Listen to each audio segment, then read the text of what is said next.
Welcome, everyone. Thank you for attending. We know it's difficult. You have to take time out of your day to do this, and hopefully you'll find it worth it. This one in particular is kind of an interesting one. We keep having to add slides to it because Microsoft is keeping busy making new announcements on what their view of the future is.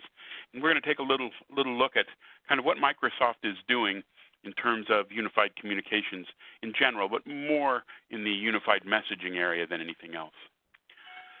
So let's go ahead and take a look first. You know, those of you who might not know who we are,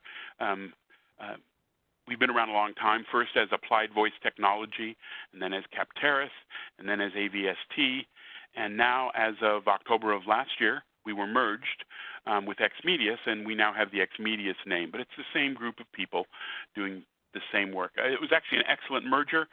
We were already using XMedius. We went out back in 2016 and looked for a new partner for the fax solutions, and kind of did the whole buy versus build decision, and definitely found a great partner in XMedius.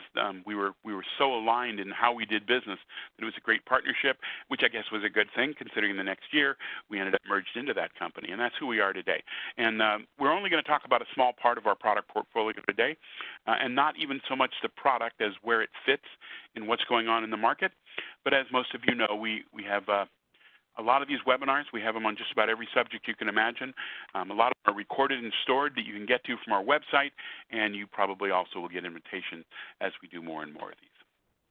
So as I said, the core company's been around a long time, over 35 years, delivering kind of started out as a small voicemail system.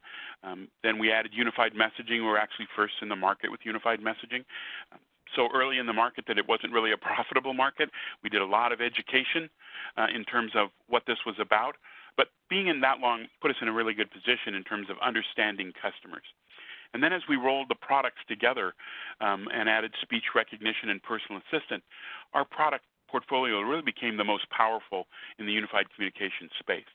And that puts us in kind of a unique position. While we did start as a company providing services for small branch offices and small companies, we definitely moved upscale in terms of today we're in the enterprise business. And you can talk to us, whatever your industry is, and we will be able to give you references, talk about our experience in that piece of the industry. And it's good because enterprises are very complex. There is no simple answer to a solution. There is no picture of an enterprise that looks the same as another one. And our years of experience, we think, have really helped us out. So as I said, we have a very broad portfolio. We're not really going to delve into much of this. We're going to talk about unified messaging, but we're not really even going to cover that one in detail. We're going to talk about architectures and opportunities more than anything else. But the thing to know about our product is it's feature-rich, and if down the road, a couple of slides here, if it looks interesting for this one thing we're talking about, know that you'll have so many other opportunities to solve communications problems with the other modules in the system that it'll be even more valuable than it appears on the surface. And interoperability is the key right now, so you know that we go into whatever enterprise structure you have in place. We work with everything in the market in the way of phone systems, groupware, databases, et cetera. And it's a very safe feeling to put our product in and know that in a year or 2 years or 3 years, when you make a major change in your infrastructure, you won't be looking at replacing our product. We'll move right along with you.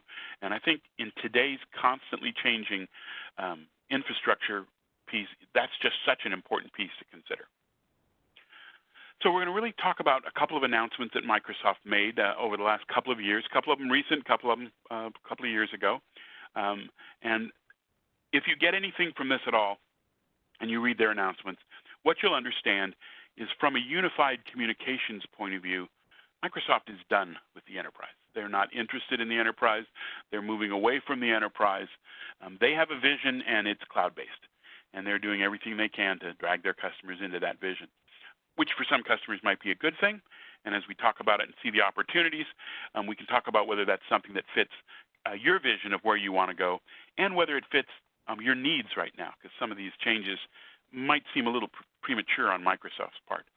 So we're going to talk about 3 announcements: the Exchange Online deadline, which was announced back in 2017 and then updated again. In 2017, they said they would stop supporting it this year. Pressure from their customers, I assume, made them change that. So it's going to be supported until 2019, but then it goes away. They announced their Exchange server, the 2019 version, and they announced their Skype for Business 2019, and both of those had little caveats and hooks in them, once again letting you know where Microsoft's really trying to go. So the discontinuation of the session border controller, as they call it in Exchange Online, is just a fancy way of saying they won't support that feature anymore. So if you have a PBX in your enterprise and you've been sending your messages up through Exchange Online probably using an audio codes gateway or a direct PBX connection, up straight into their web, that goes away December 1, 2019. And they offered a number of alternatives when they first announced this. They've whittled those alternatives down just to 2, and we'll kind of talk about what those are. This is, kind of probably the piece that tells you, where they're going. They definitely are putting all the money into the cloud-based solutions, which is interesting and in a lot of ways I think exciting, but maybe some of this is just a little early. We have a couple of things we do to follow Microsoft. It's always important to stay in tune with what they're doing. One of the things I do is I go out on the job boards consistently and see where are all the new jobs, what divisions have new jobs, who are they looking to hire, what kind of skills are they looking for. And if you go and do that, you will figure out very quickly this is becoming a cloud world for Microsoft. And they're fairly abrupt about it. And that's something that's catching some of their customers by surprise. What they just announced earlier this year is there's a new version. They actually released the preview version. The new version of Exchange Server for on-site is now out, 2019, and it does not have unified messaging in it at all. They've simply discontinued that feature. So if you're a customer using Exchange on-site connected to your PBX or to Skype, whatever you're using, that goes away coming up fairly soon. So another case where they simply are backing away from some of the features deployed at the enterprise. They're happy to support unified messaging in their cloud products, and we'll talk about that, but not so much anymore in their enterprise products. So what do customers think of this? Most of them were a little upset, a little shocked, some of them a little angry. The original time frame of only giving customers a little less than a year to change their infrastructure when they were going to discontinue Exchange Online that did not sit well. I mean, a year seems like a long time until you have to get a program in place in a large enterprise to change out infrastructure. That isn't very long. That's why I said I suspect pushback from customers made them extend that deadline. But the truth is, they're still saying, no, that's what you have to do. You can't use the products that we got you, to use before.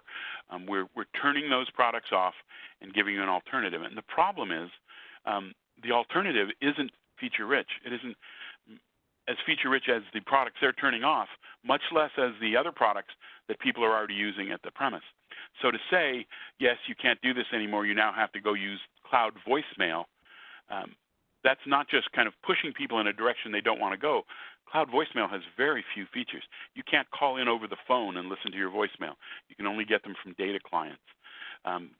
There's none of the kind of functionality for sending messages or distribution lists or any of those applications that people are using. It really just answers an unanswered phone call, creates a message, and puts it in Exchange as an attachment. And the problem with that is both low functionality is not making people happy, and there are still some people that simply do not want their voice messages stored in their email for legal reasons. And so all of these customers are kind of pushing back a little, although I think everybody knows, pushing back to Microsoft's not going to be very successful. But they're also now searching for other alternatives. So if they talk to Microsoft, Microsoft says, okay, well, it's not that bad. Here's what you do. You go ahead and use Office 365 in the cloud and Teams as an option, part of that, with the Microsoft phone system. So that's their solution, is take everything from your premise and move it to their cloud. And again, their phone system functionality is very, very weak. So weak that it's probably not usable for almost any enterprise. And I'm sure they'll fix that over the years. They tend to do that. But in terms of pushing you now, with the stick and not really having the carrot, makes kind of an odd marketing kind of layout of events, and it's not working particularly well for people. So if you do that, then you can use the cloud voicemail, which, as I said, is about as functional as an answering machine. And some people say, well, we don't use voicemail that much, but they're surprised to find out how many things their legacy voicemail system is doing for them that simply won't be available in the cloud version of the Microsoft product. And automated attendant is even more so. People who have any kind of call routing and speech automated attendant and these kind of things, they're going to find that this set of solutions that Microsoft says will replace what they have, besides the fact that it has to be in the cloud, it's functionally not an equivalent, and people are just finding they can't really get away with doing that. On the premise, they came out and said, okay, next version of Exchange, no unified messaging.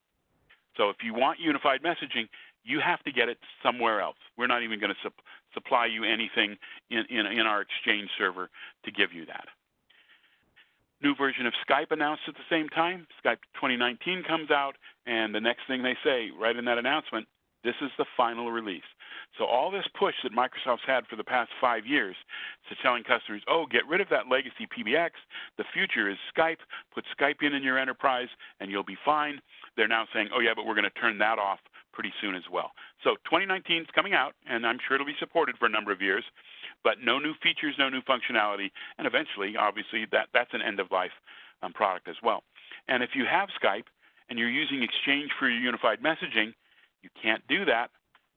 What you now need to do is at least move the cloud voicemail and automated attendant functionality into your mix. So you can't deploy a Microsoft solution on-premise without, if you're using just their software, without all of their software, basically, including the cloud pieces.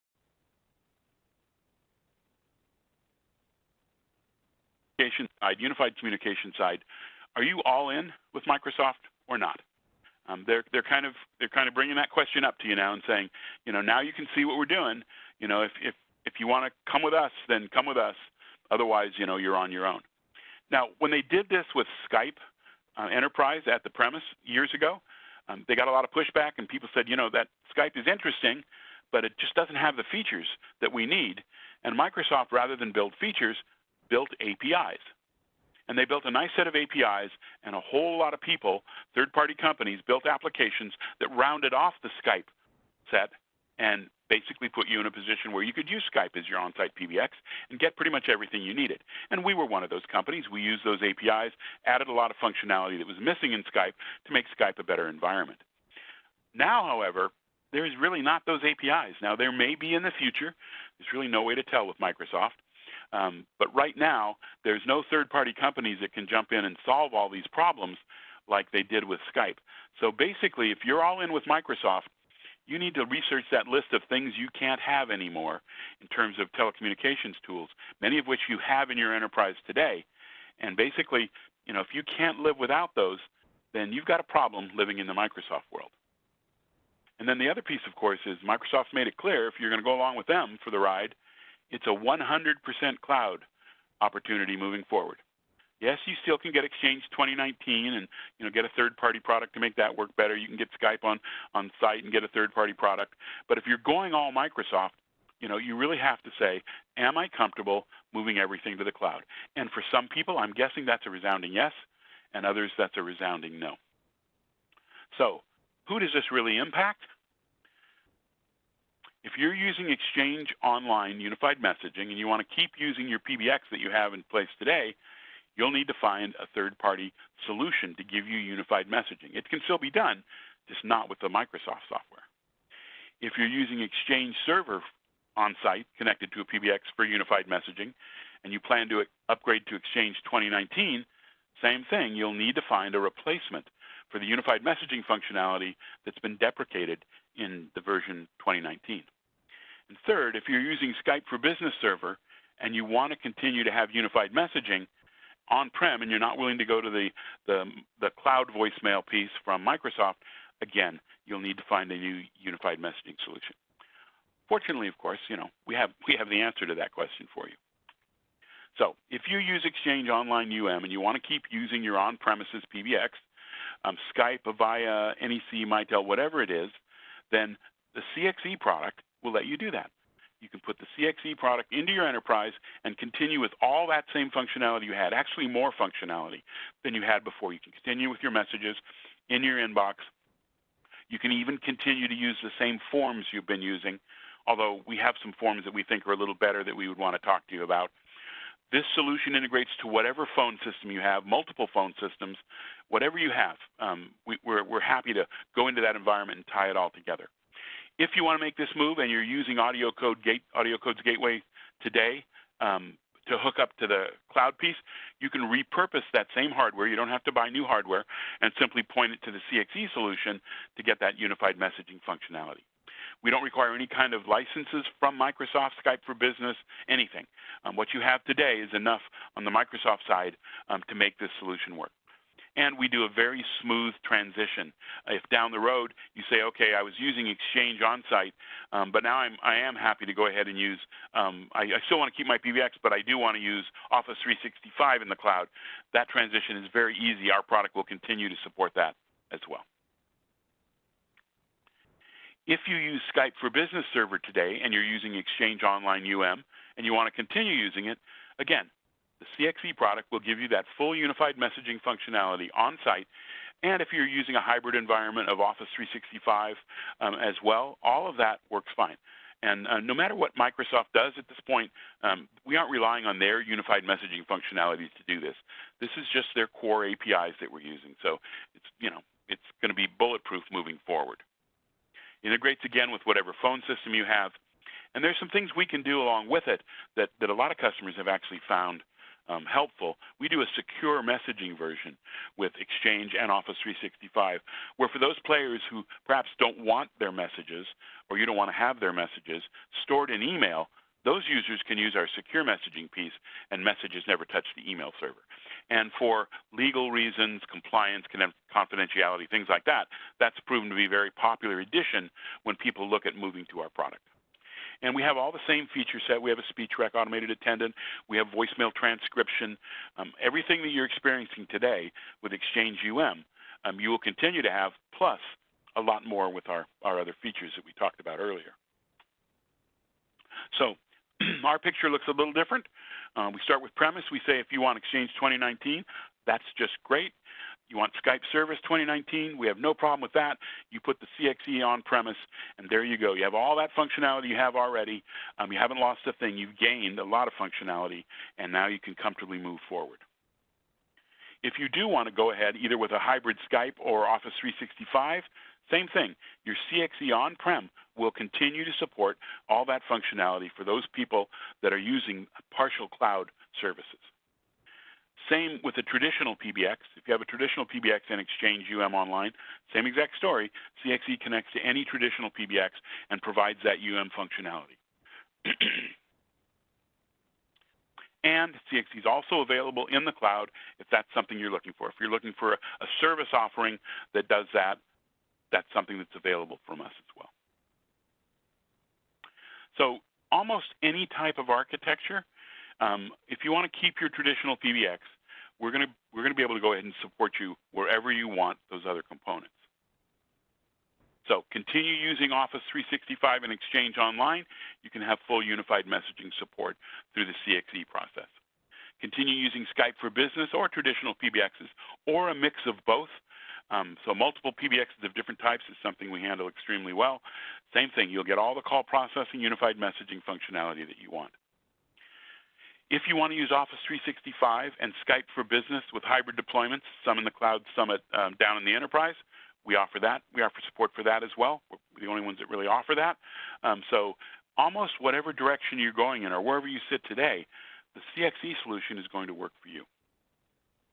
And then, as I said before, once you've looked at this and said, okay, perhaps we need to take a look at using this solution to give us what we want, make sure you also talk about all the other pieces that run on that CXE platform. So we have a much more powerful speech automated attendant. We have a personal assistant with incredible call management and call routing opportunities. We have an informal work group like call center product that's software based. If you've been using response groups to get by on Skype. We can do things that the response groups can't even touch. We even work better in the Skype environment, allowing remote users to also be part of our informal formal work groups. We have a software development module that we can build custom solutions. We have a great mobile client. So not only can we solve the immediate problem, but if you look at what we have, there's probably some things that going forward you're going to have interest in as well. We will continue to work in the Microsoft environment. Microsoft's obviously a big player. Even though they seem to change their minds all the time, they still garner a lot of market share, and we always work really hard. If Microsoft comes out with some really great APIs for Teams and the things they have in the cloud, you know that we'll take our product and work to make that work for those environments as well, for those of you that might consider going there down the road once there's a little more functionality there. We looked at Microsoft years ago. I mean, we've run on the Microsoft operating system for many years, but even beyond that, back in the early days of live communication server and things like that, it became apparent that Microsoft had an interest in expanding into the worlds where we worked and lived. So we work extra hard to kind of be a good Microsoft partner. We're a little unique in that we have double gold partner standings. We have competency in both communications, which is sort of the Skype technology, and messaging, which is the Exchange technology. There's very few of those throughout the country, but frankly, in our world, that's really what you need. So we now sit in a place where, regardless of your current environment and regardless where you're going, our product is going to be a good fix. So takeaways are pretty straightforward. Expect pressure from Microsoft to make a commitment to their entire Office 365 suite online. It's very clear with what they're doing. That's what they want. And maybe eventually they'll develop their products to such a point where that is a valid choice. We think most customers will find it not quite cooked yet. If you're all in with Microsoft, okay, and if you can live with the shortcomings of their products and you go in that direction, then that's one thing you can do. I would be a little concerned considering how often they change their mind about doing that. But there will be some customers that take that step. And then kind of determine, where are you going? Before you solve this problem with a short-term fix, where are you going in the next year, 3 years, 5 years? Are you going to do some cloud solutions? Without understanding your architecture, it's really hard to make a really good, intelligent choice now for what you're going to do. So our suggestion, if you fit into some of these categories, is that you have a conversation with one of our dealers or with us directly, and let us show you the solutions we have that can match your immediate problem, coming from the Microsoft announcements, but also show you some of the advantages and benefits you can reap if you use our solution to solve that problem. And so now we'll open it up for questions. Okay, thanks so much, Neil. There are some questions coming in here. If you have a question to submit and you haven't done that, you should see the question panel, I think, toward the right side of your screen. You can expand that to type in a question. Neil, so the first one, so Office 365 Teams with cloud voicemail, what are the major legacy voice features not included there? Well, if it's a long list, then. Yeah, no, it's an easy question to answer because none of the legacy features are there. Here's what voicemail does. Cloud voicemail, if you have a call and it's either a Teams call or you're using the online PBX, the phone system, Microsoft phone system, it goes unanswered. It goes to the cloud voicemail, which answers the call, plays a personal greeting, records a message, takes that message as an attachment, and puts it into your Exchange or your Microsoft inbox as an attachment. And that's it. That's the entire feature and functionality mix of that. So all the things you're used to doing, there's no telephone interface. You can't call in and send somebody a message, not that a lot of people do that anymore. You can't call in over the phone and listen to your voicemail messages. You have to have some sort of data client access to get to them. You don't have the personal distribution lists. Anything you're using in your voicemail, you just don't have that. It takes a message and makes it available in email. The cloud automated attendant is a little more full-featured than that. It has a speech automated attendant that will transfer a call to a user or to another menu. But that's it. Anything else you're doing, if you have an old legacy system and you're doing survey mailboxes or you're doing grouped mailboxes or all these things that, over the years got built into the legacy systems, none of that's available. So it's a pretty bleak list when you go to look. And unfortunately, a lot of the legacy functionality that's used, people don't even know it's there anymore. It's been in their product, for 15 years. And what happens is they move to one of these new systems, and all of a sudden the department calls and says, "Hey, I do all my front end with this functionality that used to be on the system. How do you get that for me?" And the answer is you don't. You'll have to get special dedicated phone lines. You'll have to bring out another system somewhere. It's just not expandable. It's not, there are no tools to make it do more than the limited feature list that it has. Okay, thanks, Neil. Next question, does CXC support message waiting indicators on audio codes phones in a Skype for Business environment? Microsoft has locked down any kind of message notification control in Skype. No third-party product can do it. They could open it up. It'd be very easy for them to do, but they have not done that. So no. Now, we have a lot of other ways of message notification. If you're putting your messages in email, you'll get pop-ups and things like that. We have call-out message notification. But there's no way that we can take that message waiting light on that phone and control it. Okay.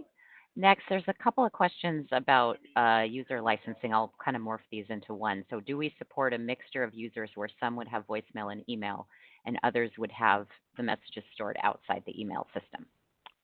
Yeah, the way we do our licensing for the messaging side is pretty simple.